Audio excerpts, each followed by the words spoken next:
Je dis d'abord que la CNIL, qui est l'autorité administrative indépendante compétente, a donné un avis qui me paraît sage et que je partage. Deuxièmement, si je veux aller plus loin, je dirais qu'il faudra naturellement, si on met en place cette application, que cela fasse l'objet d'un texte. Ça ne peut pas se faire simplement par une mesure technique.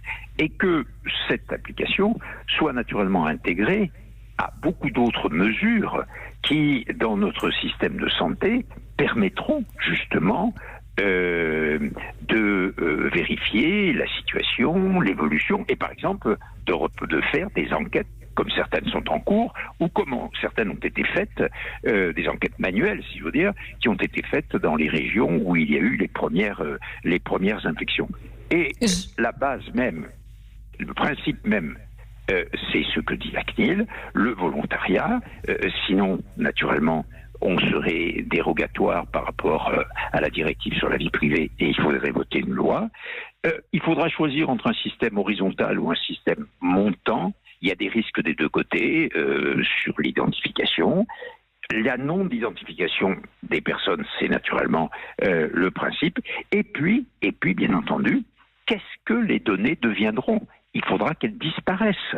Et la grande question qui se pose, elle n'est pas seulement pour la période dans laquelle l'application va être disponible, c'est après, est-ce qu'il n'y aura pas une sorte de fichage ? Est-ce qu'à partir de ce fichage, on ne pourra pas faire des discriminations, par exemple des discriminations pour les embauches dans des entreprises, si certains apprennent l'état sanitaire de telle ou telle personne ? Donc, c'est en fait à partir de cette application qui doit être mise en œuvre de manière extrêmement scrupuleuse pour les libertés et la vie privée, c'est en fait toute la question de savoir qu'est-ce que nous faisons avec nos données, qu'est-ce qu'on fait avec nos données. Et je pense que à quelque chose malheur est bon. Cette application, la gestion du déconfinement, nous conduira au-delà à interroger, au-delà du règlement général sur la protection des données, nous conduira à interroger sur ces systèmes qui aujourd'hui font que toutes ces données sont en circulation et peuvent être utilisées au-delà de notre consentement.